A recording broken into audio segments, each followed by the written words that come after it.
First of all, you change, right? Your friends change, and then the dynamic of relationships changing. There's three changes happening at once across the span of time, and you're trying to hold on to the same anchor, which is the vibes, the jokes, the friends, the memories you're holding. But you're changing, your friend is changing, the environment is changing around you, and while that's happening, the nature of your friendship is changing. It's all different levels of change. I don't know, and that's okay. So I clicked it and I watched a little bit of it, but I said I wanted to, react to it on stream. I haven't really looked at it kind of like fully, but I wanted to look at it because I felt like it could provide a perspective on kind of someone, young dude, 25, all right, and what his experiences are. Because when I was 25, I think I was done university. I finished university at like 23, 24. I just got like one of my first serious jobs, which was at like a tech company. I was doing sales, and just rocking out. But I had a good chunk of friends through like church, through the school, through like my young and dumbness, just a whole bunch of different areas. So I'm curious to see what his thing is. Anyway, let's get into it and see what it's like. Let him know Zo. Back with another video. Shout out to Let Him Know Zo. As you can see by the title, which I think is pretty self-explanatory, I am 25 and I have no friends. Boom, already he's captivated me, because I know there's bare 25-year-olds who feel like this. But let's go on. Now, I think that as we all age and we all grow up and we have different things going on in life, I do feel that to some degree it's natural for people to grow apart. But I don't really think it's normal for people to kind of feel like they don't have any friends at all. Personally, throughout my life up to this point, I've definitely had many friendships. Many people I've been cool with, close with, who we shared common interests and goals and different things like that. But over the years, it just seems like they all kind of like gradually just like fell away from me, or like we grew apart or whatever. I mean, yeah, like I think like naturally, right? You think about it, people take school for granted. They really take school for granted, because like elementary to middle school to high school is like the only period of time where life can keep you in the same space. You know what I mean? Like it is so, there is no element in the world that you can have like 8 hours a day for years if you don't move. Like if you go, especially in like a similar neighborhood, that you damn near see the person grow up from age 4 to age 18. That's 14 years of 8 hours a day, 5 days a week for like maybe 8 months out of a year is for school. So it's a lot of space and a lot of time where you're growing.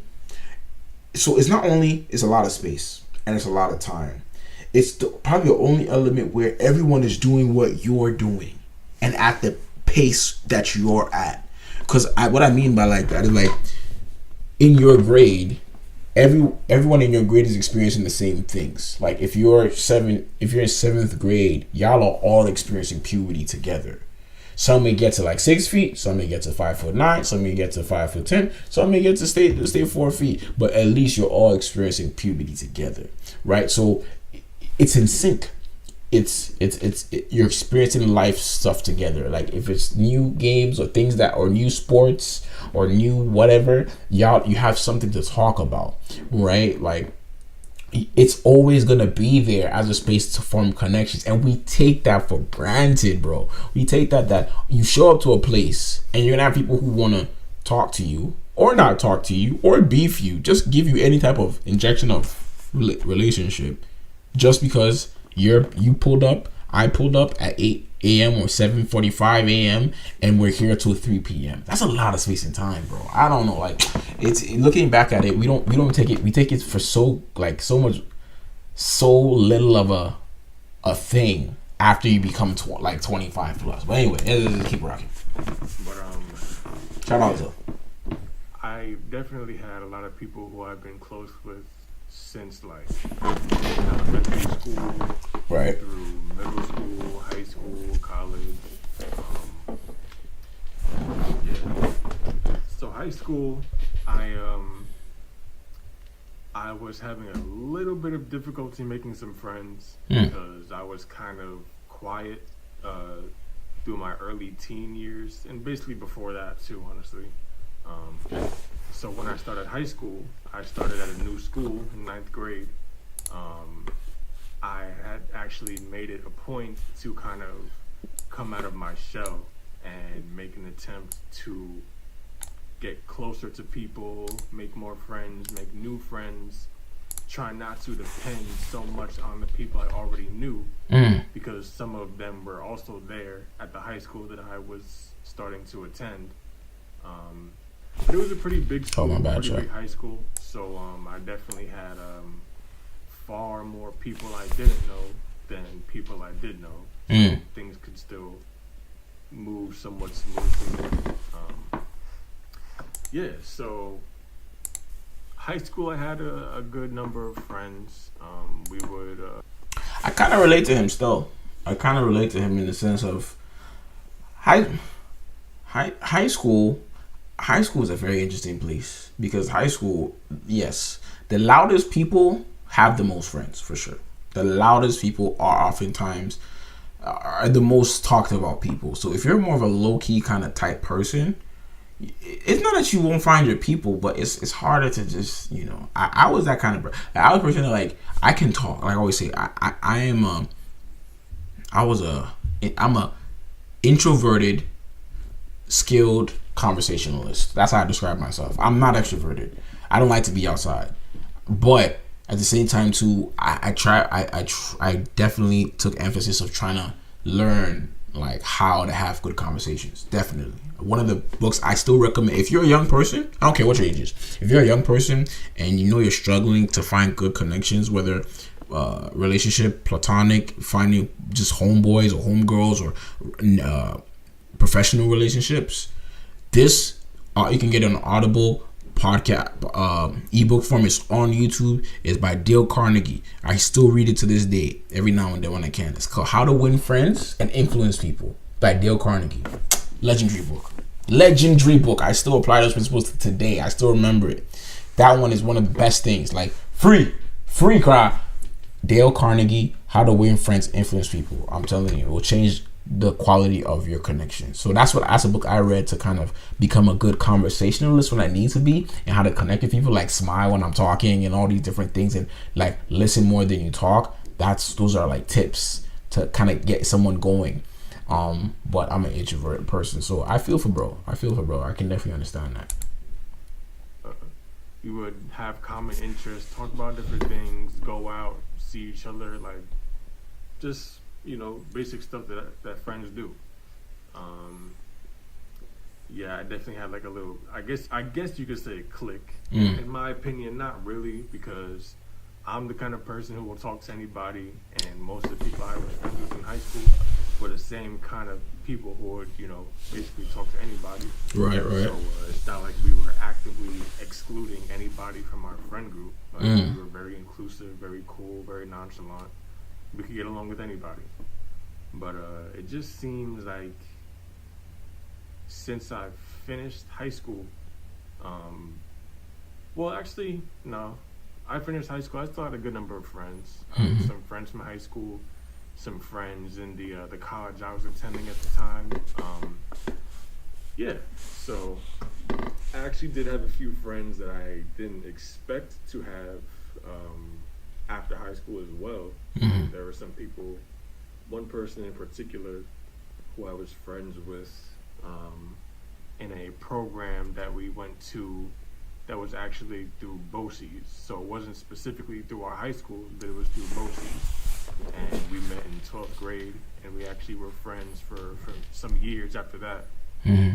But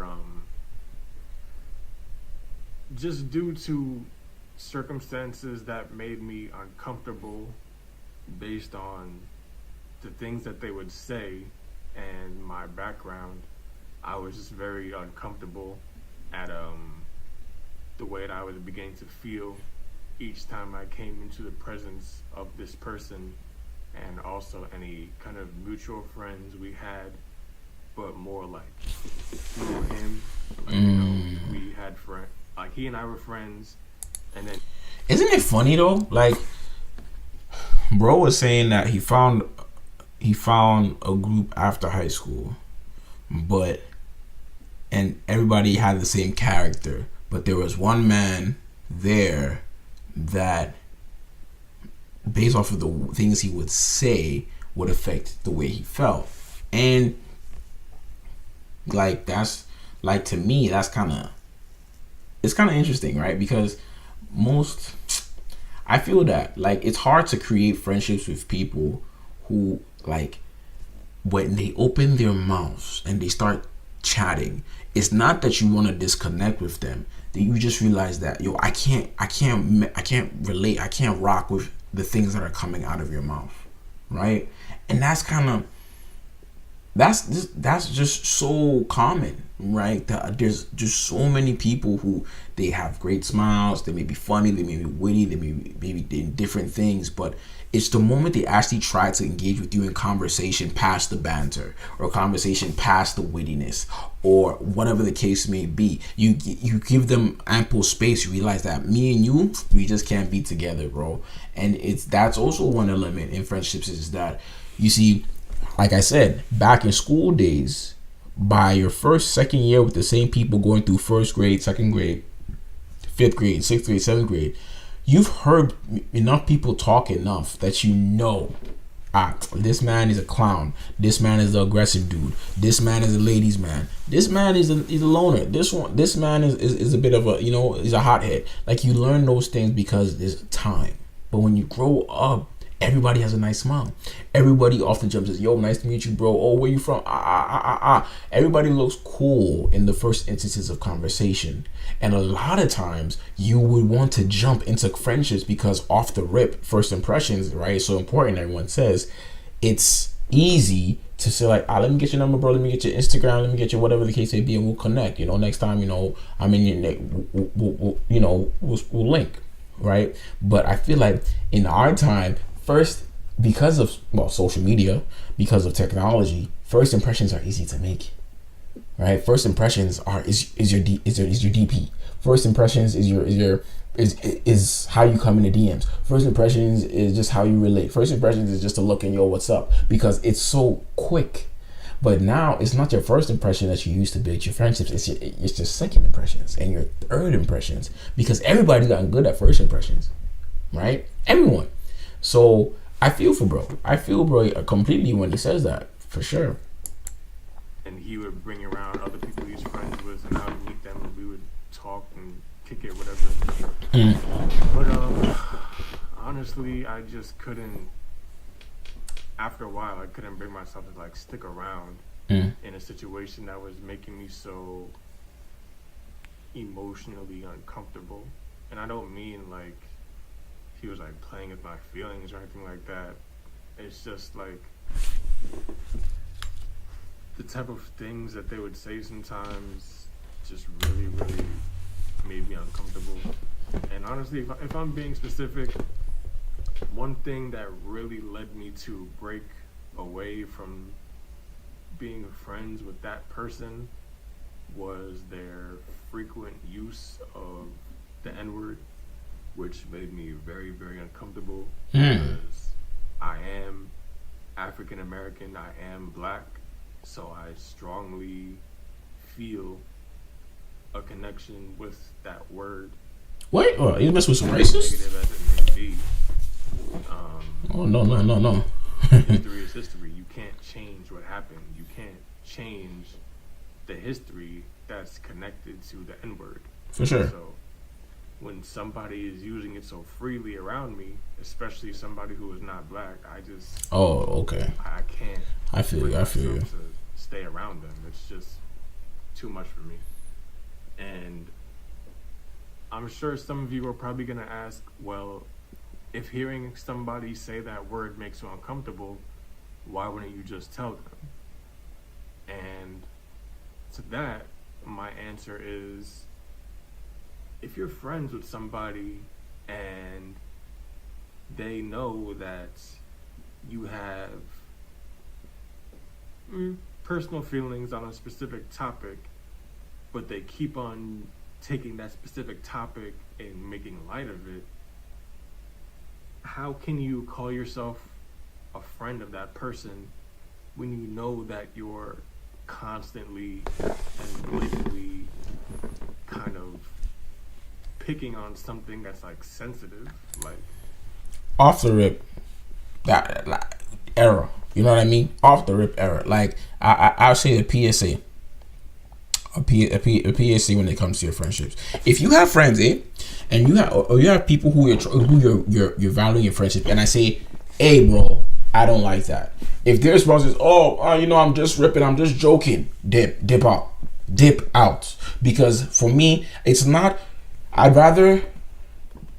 don't care if you think that I'd rather be seen as sensitive than have a friend who has no social social intelligence. You know what I mean? Like that's scarier than for you thinking I'm sensitive or you thinking I can't take a joke. I could care less. Because if you can't distinguish the difference between I'm serious, I don't like what you're doing, I don't like the wave you're on, you can't distinguish that, then why am I willing to risk putting you into scenarios where I would need social intelligence as from you in scenarios that, hey bro, the vibe has changed, we got to get out of here, or the vibe has changed, like this is not the way to go. If you can't recognize social cues from me and know that okay, jokey joke left the window, then what is it? Like I don't think I can serve you in anything at all, because if you can't read me and I can't read you, we're wasting our time. You know what I mean? So if bro is saying,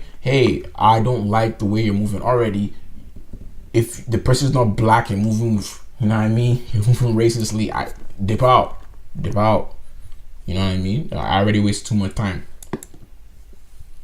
You can't call yourself a friend of a black person and constantly be throwing the N-word around. Not slap. As if everything is cool.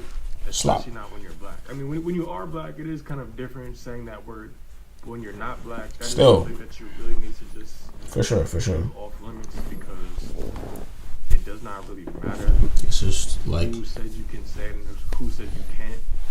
The bottom line is, if you're not black and you say that word, it's just a bad look.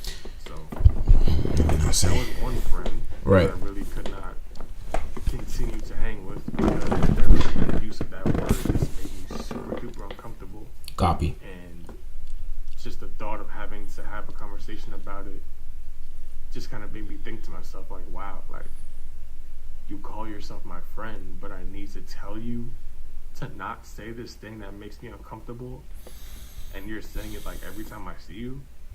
It's like, nah, like you're not my friend. Like that just kind of made me start feeling like a token almost, because it's like you're hanging with me, and every time you come around me, I hear this word out your mouth, and I feel like to some degree I must have said something at some point in the past where it's like, bro, like, come on, like, you can't be saying that. That's not cool. Like, do you see me? Like, do you know who I am, who my people are, what we've been through? And you're making light of that word. That's not cool.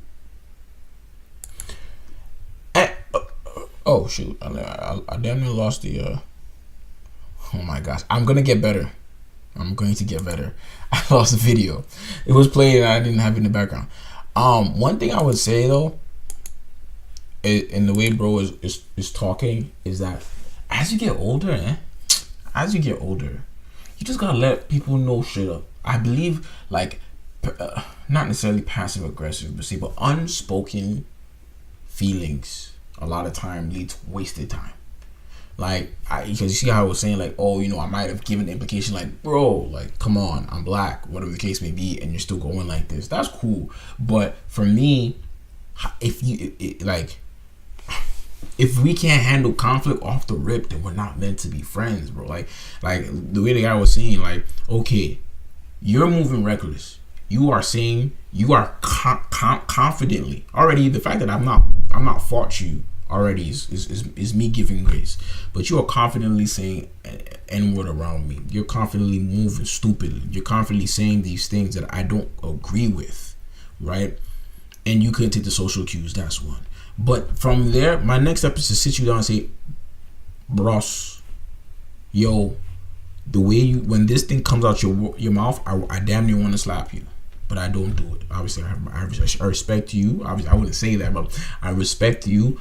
And I think you have respect for me at the end of the day, right? So you cannot come out here and talk to me or have this conversation around me. I don't like it. It doesn't resonate with me. If you choose to continue to move like this, I'm removing myself because you are just not someone who I can have a friendship with. Period. You know what I mean? There is nothing wrong with man to man, face to face. This is A, this is B, or woman to woman. We don't connect, right? Because conflict is a big part of, right? Of bonds, right? You don't necessarily, like, how you go through conflict and go through like tribulations. Even the Bible says it, consider it all joy when you go through diverse tribulations. Therefore, the Bible equates that there is a joy when challenge arises in a scenario. There is a positive in that, but it's on the end or the end spectrum of that conflict. Right, it's going through the conflict, going through the storm of it, and coming out better is what is the positive from the conflict, right? So, bro, as you get older and you're trying to build friendships, put your friendships through some conflicts. Not necessarily creating beef, but if it naturally occurs, that's a difference of opinion. Gotta have that conversation. Have to for sure. So, yeah, needless to say, me and that friend fell out. Cool. The last time we actually chilled was about a year ago, and it was fun. Let me speed bro there up a were little bit. moments where I was just like, bro, I honestly can't believe, like, I really even need to say this to you. Like, it's sad, honestly. Okay. 1.25. Another person that I've been cool with for a very long time, I recently kind of started to fall off with, which really hurt me because we were friends for a very long time. If memory serves correctly, I was actually friends with this person since like 5th grade. So we really started getting cool. So in 5th grade, I was 10, turning 11, and like the title of the video says, I'm 25 now. So I've definitely been friends with that person for a whole decade. Long time friend. Long time. 15 years later. And so that one, it really kind of like tears my heart that like me and this person are not as close as we used to be. This person is actually one of the people who went to the same high school as me. After we graduated from middle school, we went to the same high school. So he was there while I was kind of like getting acclimated, learning new people and like different things like that. And if I saw him in the hallway, like in between classes, we say what's up, dab each other up, whatever. And yeah, we was cool. Okay. In recent years, like the past, So that's your dog. All right, that's your bro from time. Okay. like 2-3 years maybe, we kind of just like started like gradually slowing down on the communication, like barely reaching out, barely chilling. The most notable thing that we did the most recently was we went to a concert about 2 years ago, and that was fun. It was a great time. He also brought along some mutual friends that I was kind of cool with. One of them I was meeting for the first time. The other one I had kind of like been knowing for a few years through him. So like it was 4 of us. We were all cool. But I was really only like real friends with one of the people in that group. So, yeah, oh my gosh. Regardless, we had fun at the concert. Yo, you ever have that scenario happen to you, fam? where you have your bro, like your dog, bro, like 10 plus years in, and you hitting the person up, they leave you on red, bro. Have you ever had that happen to you? They leave you on red. You hit them up again. Oh, just checking in. Hit you on red. And then they're like, yo, catch up. You know, we should do it. You get so excited. You're just trying to keep it alive. Keep the fire burning, bro. You're trying to keep it just rocking. Then eventually you catch up like, yo, you know what? 2 months from now, let's make something happen. Let's go out together. Let's go catch a game. Let's just go out to a bar. Let's go catch a show or something. And you finally make it happen. And then your bro brings people you don't know. Like they're showing you their friends now. Ow! Ow! Oh my God! Them ones are painful. They are painful. I know that. That has happened to you before. It's painful. Like it's one of those where it's nothing you can do. You just gotta give it up there. Yo, you know what? Like we're just on different paths. You know what I mean? We're just on different paths. But you're holding on to you're holding on to what you used to be, what you used to know, bruh. It's tough. It's super tough. It's super tough. You know, it's super tough. And again, PYM, we're just saying that what do you do in these scenarios if you don't have Jesus? Sometimes navigating these scenarios can be tough. That's all I'm saying, because it's a tough one. But the bro's talking about is real. You think we would chill? We would smoke, whatever, go out together, do things like that, and we had a great time with a lot of the stuff that we did. But I don't know. It's kind of the same deal. Like as the years have gone on, I guess maybe just different goals kind of split up our paths. So yeah, it's been kind of a long time that I've chilled with him. Pretty long time since I've seen him too. I think the last time I've seen him was maybe last year. Like I honestly don't even remember. Like that right there should tell you like we're falling out. So yeah. And the worst ones where imagine y'all are bros, eh? Like you finish school, university or high school, and y'all in the same city. And man, I'm even looking for you. Oh, Charlie. Oh my gosh, it's painful. It hurts, bro. Let me know. Let me know in the comments if you've gone through that. Is a friend that I met around the same time as the previous person I just talked about. I met this friend in 5th grade also, so we really became cool. And actually, the three of us kind of started hanging out together. 5th grade, around that time, middle school, high school. Yeah, the friend that I met the second friend that I met when I was about 11 years old, 10 years old in 5th grade. His father owned a restaurant, and we would all like hang out at the restaurant, eat, chill, like free food and all that. How can you turn that down? We're like teenagers. We're all hungry, we're all growing, so of course you're not gonna turn down free food. Come on. HQ. This particular friend, I never really had any like issues with them. It's just kind of the same deal, I guess. It's like after high school, like we kind of just like slowed down our relationship, and it was kind of weird because we were so close to each other, and we would literally be joined at the hip like every weekend.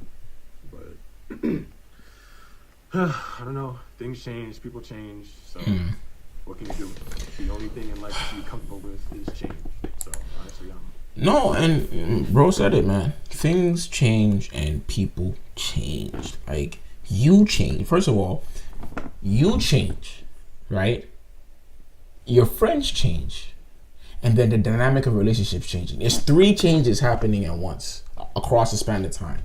And you're trying to hold on to the same anchor, which is the vibes, the jokes, the friends, the memories you're holding. But you're changing, your friend is changing, the environment is changing around you. And while that's happening, the nature of your friendship is changing. It's all different levels of change.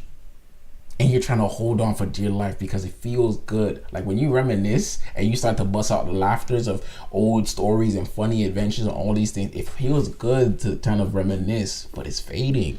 It's hard. It's hard on the brain. Like it's hard. It's super hard. It's super hard for sure. I'm prepared for that. I'm ready. And anybody I meet from now on, like I'm definitely gonna be friendly, be cordial, but I'm not gonna really waste my time trying to foster. Was that me? Oh, okay. Okay.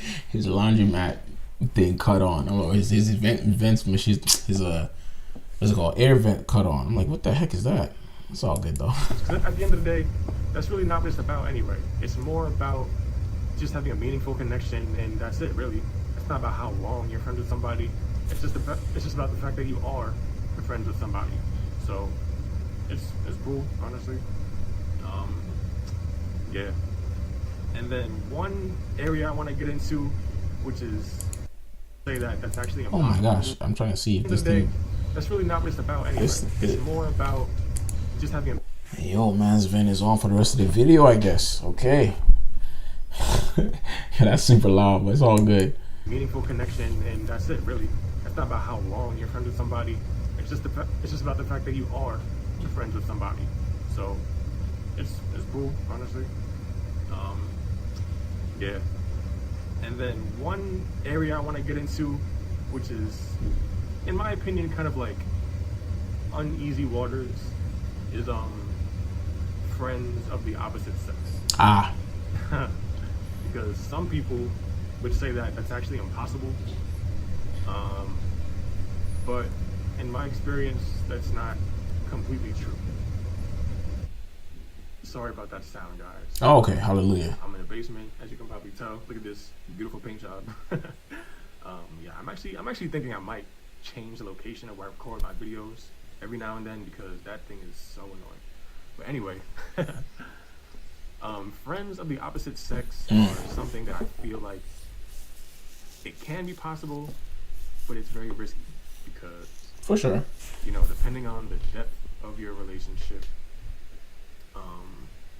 you know, things get involved, you know, feelings, and you know, you do different things and you have different experiences with somebody, and it can just greatly affect your emotions toward them. But Oh, absolutely. Absolutely. I think, especially them one, like, when it comes to that kind of friendship, right? This is my POV. This is my personal opinion. I don't think you should ever enter into a friendship with someone in the hopes that you want more. I think that's a weak, like, it don't work. It's because it's either something that you express at the beginning, or you just don't enter at all, because it leads to a lot of discrepancies and misconstructions, and like that way it leaves, and it also leaves not room, but it leaves space for real platonic friendships, that in a way that, like, yo, when I see you like the way I see my actual blood sister. Like, I would damn near puke if I was to consider you, Seth. Like, not in a bad way, but there's just that my brain is putting you in that bracket, or you're not in anything at all, right? That's my POV.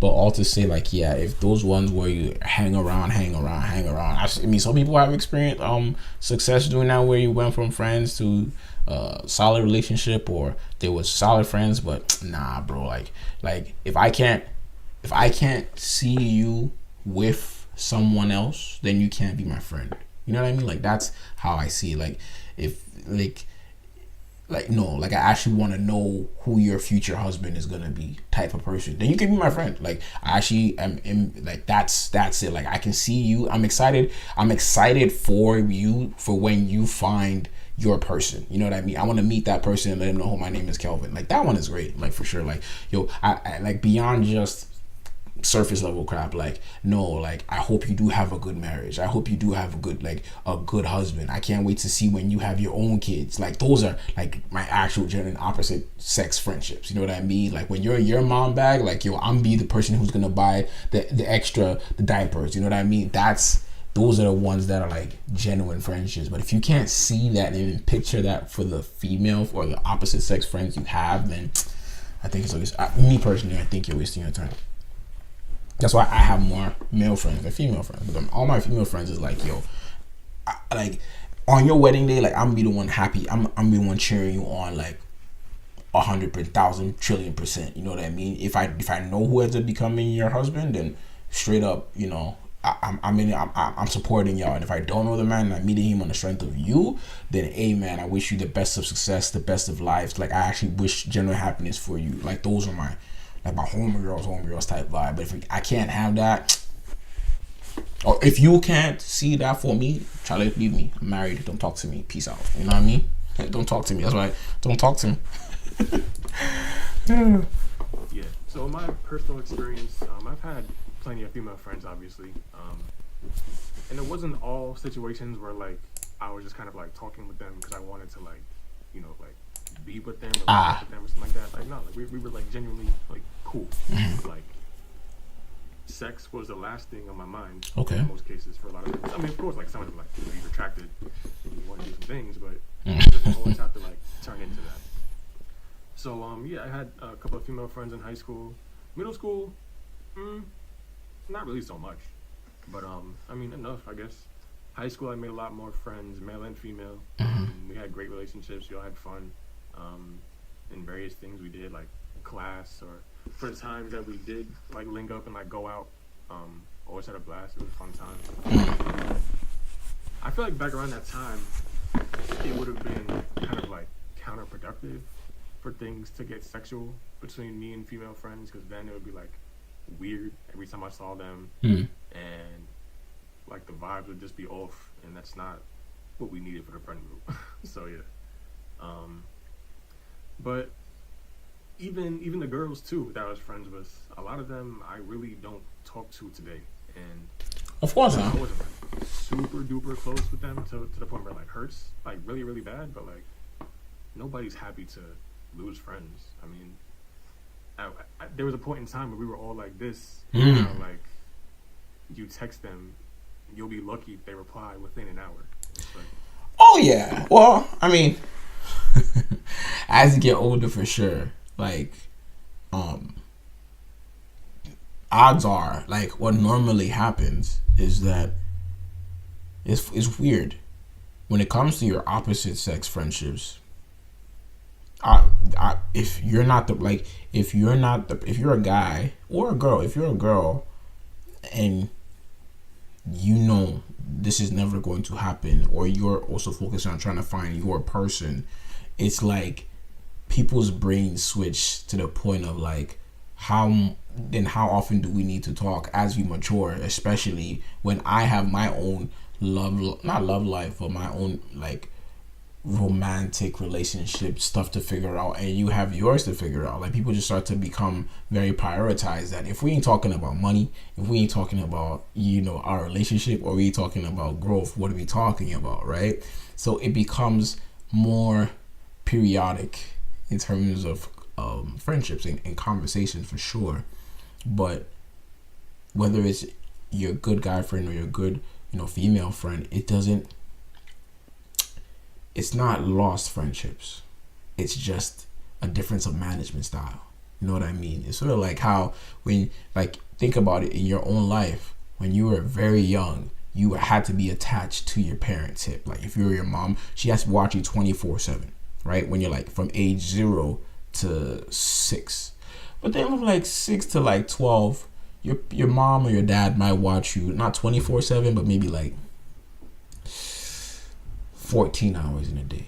They gotta know where you are 14 hours in a day. And then when you go from like 12 to like 16, they just have to know about where you are like 8 hours in a day. And by the time you're in university, grown person, like you're in your life, they probably might check up on you like once a week or twice, or once every 2 weeks. It's just a change of approach, right? So you don't necessarily lose friendship just because of the change, no.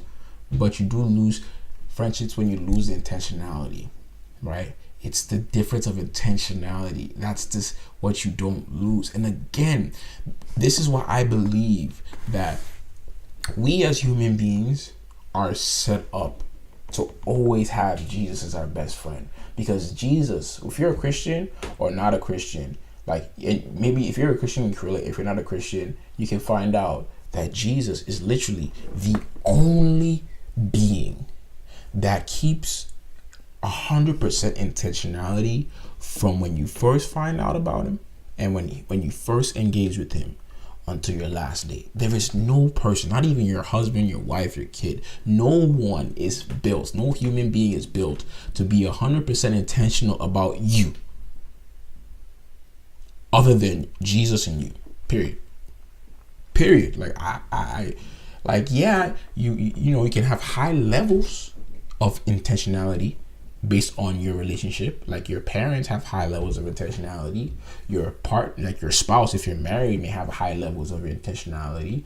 Your siblings, sure. Your close friends will have different varying levels, but no human being is built to be intentional about you. That's why the Bible says. Then I can pull it up. The Bible says in Jeremiah, it says, I think Jeremiah 1 verse 5, it says, before you were formed, I knew you. Right? That's a standpoint that Jesus offers, and Jesus speaks to you constantly, that I am so obsessed and intentional about you from the day even before you were born till after you die. He's the only person for me that offers that. You know what I mean? No matter how much my wife loves me, no matter how much my parents love me, no matter how much my siblings love me, they will never compete. They can try, obviously, but they can't compete, because no one is going to be obsessed about me like Jesus. See, that's a relief for my mind. You know what I mean? That's a relief. I can't put that, like I said, I can't put that standard of being intentional about thinking about me on a human being. I think that's a bad bet. I really think it's a bad bet, but that's me. Anyway, things change, people branch out, and yeah, I can't really be mad. It's just honestly the way life goes, to be honest. So right now, today, in this moment, do I have friends? It's kind of complicated because I have people I'm cool with, right? But this kind of goes back to the question I asked before. Can guys and girls really be genuine friends, and that's it? For sure. So in that area, what I'll say is I have a few girls I'm seeing and talking to, whatever. We have good relationships. Everything is nice so far. But yeah, so I guess you could say I'm dating a few girls. Okay. That's really it. My brother. I love my family, my cousins, some of my best friends, and I feel like well, I mean, for you to say entertaining multiple girls, brother, hey, you've already set yourself up for some ended friendships. You already set yourself up. I'm so sorry. I don't know. This is an older video. When did this video come out? 6 months, but 6 months ago, right? Yeah. So I mean, bro, it's tough. It's already you already set yourself up for some ended relationships and ended friendships coming up if you're talking to multiple mans. I just don't think we're not cut out for that, bro. A lot of people want to say I want to keep entertaining options, and I don't want to get into relationship stuff. Is so deep, bro. When it comes to the mind and relationships, like I've tried my best to avoid it for right now, but it's like I'll get to it. I will get to it. I'll definitely get to it for sure. But you know, in terms of the element of friendships, if you have multiple people you're entertaining for a potential relational leap and entertaining them at friendships, you already set the foundation off. You set the foundation off, because a friend is not someone. A friend should not be someone who can grow into an advantageous position for you, or who you can reap benefits from, like partner, spouse, girlfriend, boyfriend. That is not the element of a friend.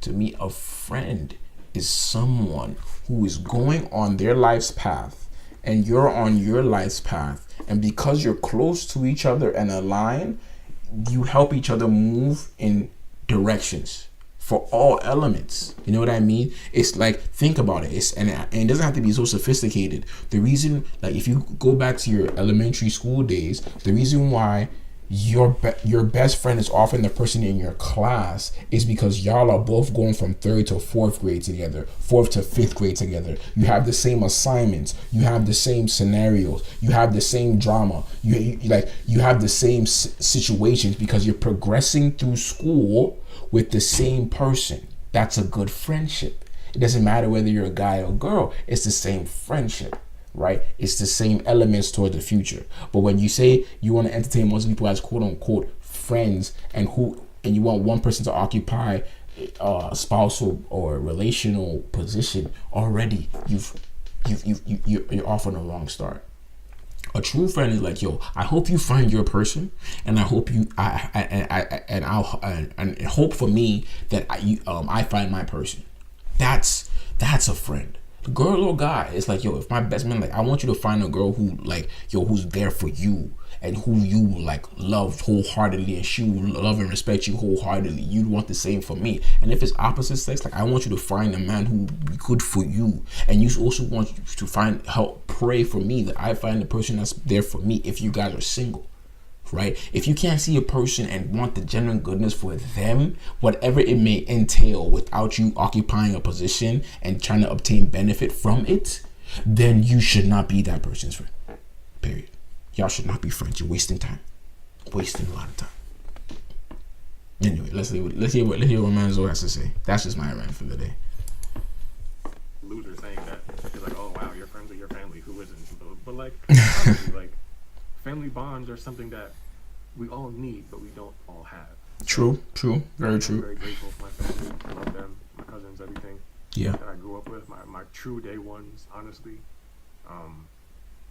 So yeah, I'm confident that anything I do in the future, if I find somebody who has similar interests and they're kind of on the same path as me and they have the same goals as me, then I feel like naturally, that's crazy, our paths will cross. And if it's meant to happen, it'll happen. That's crazy. Bro just said everything I was saying. But yeah, like, you shouldn't pray for your paths to cross. You should pray for your paths to get near. You know, because path crossing mean you're going this way, I'm going that way, and then we intersect. But we might not stay at that intersection. You know what I mean? Like, if you're just going this way and I'm going that way, and it forms a T, you can still keep going this way, and I may still have to keep going that way, and we may stand still, right, for a moment in time at the base of the X or whatever, at the joint of the X, right? But is that when we realize that our time is up and we have to keep moving, then the friendship is bound to fade. But if you find a friend that, hey, you're going your direction, but it just so happens to be close to mine and we're running parallel, then we are set for life, right? We're set for a longer term friendship. That's just, my opinion. No, you don't want to try to force friendship. Never. Because that can make them very awkward. For sure. You want it to be organic. You want it to be natural. So if somebody's going to be your friend, then they don't feel like it's forced. You don't feel like it's forced, and you guys are just vibing out together. So, yeah, I don't have all the friends in the world right. As he said, something just came to me, and I'm saying that as we go. Friendship should not be forced. You shouldn't force a friendship for sure, but maintaining one takes work. Maintaining one is intentional. So maybe creating a friendship shouldn't be unintentional, but maintaining one should be intentional, because you only maintain a friendship when you can go through trials, good days, bad days, boring days together, right? So that's a lot of work. That's giving and forgiving. That's, hey, you stepped on my toe, you pissed me off, but I forgive you. I stepped on your toe, I pissed you off, can you forgive me? That's the essence of a good friendship, that it's maintained well by intentionality of effort, intentionality of understanding, intentionality of communication. So it shouldn't be forced, but it should be forcefully maintained. You know what I mean? If it's beneficial, obviously. Right now, but I'm confident that as more time passes and I do more things and experience more life, I'm absolutely gonna meet more people who I share common interests with. Yeah. Like that. So yeah. Even if I don't have all the friends in the world right now, I'm sure that the ones that I will have, the ones I'm meant to have, they'll come. So yeah. I'm 25. I don't really have too many friends, but it's cool. Okay. Cool video. I hope my man them has more friends, or more solid friends. But yeah, I feel, bro. I feel what he's saying. For anyone watching, and as we get out of here, I would say that there's something that my pastor has told me, and it has stuck with me since I was a youngin'. He said it, and it's stuck with me since that. Those, and I'll share it with you. He says, those who are for you, no matter how hard you try, they will never leave you. Right? And those who are not for you, no matter how hard you try, you can never keep. Right? That's just how life is. So it's both like when I first learned that, I'll say it again, those who are for you, no matter how hard you try, they will never leave you. And then those who are not for you, no matter how hard you try, you can never keep. Right? That is a life nugget that my pastor has told me, and I share with anyone that, fam, like, there's always gonna be people who God Himself set out to be your people. It's up to you to connect with them. It's definitely up for you to make it a high quality relationship, right?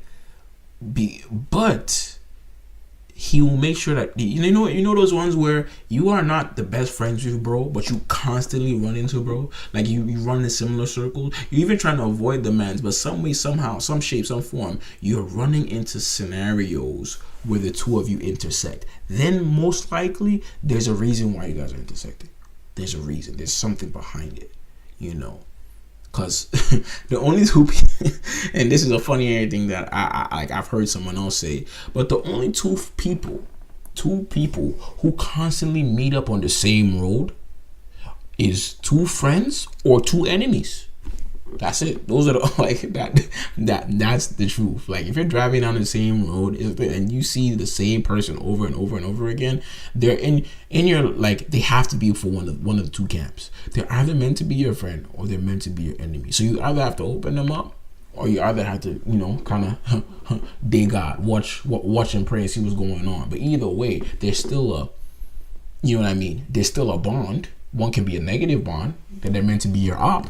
One is a positive bond that they're meant to be like your people. So all to say, it was a good video, and I do pray that for anyone who is, really ailing with fading friendships and struggling with the idea of losing quality bonds from past, friendships, I want you to know that one, it's hard to put an expectation that the Bible calls a divine.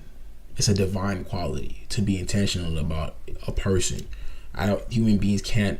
The only human being who I think is closest to keep that standard is your mother. But even her, she's not always amazing. That's just by the nature of pregnancy and the bond that you share through that and birth. But other than that, the only person who can keep that standard is Jesus, at least from a biblical point. So I would welcome anyone that if you're feeling that your friendships are failing and keeping you at the center, please understand that there is a man called Jesus who wants to be your A1 day one. You know what I mean? And for anyone watching the stream, like I always say, it's very easy to open up a relationship and start a relationship with Jesus. All you have to do is the ABCs, and I learned as a little kid, it says it's to accept Jesus Christ as your personal Lord and as your personal Savior, and you believe it with your heart, and then you confess it with your mouth, and you say, Lord Jesus, I do believe that you were sent by God to die for me, and I do believe that you were sent to start a relationship with me, and I want to start a relationship with you. So come into my heart. Please be with me in Jesus' name. In your name I have prayed. Amen. And just like that, you have access to start a relationship with Him. And why I'd advise to do so is because in doing so, you secure your mind in the best position it can be and guard itself against, whatever life will throw from you. You're better equipped to deal with it. You know what I mean? Just better equipped to deal with it. That's all we hope and pray on this side of YouTube. But yeah, it was a good video. It was a good video.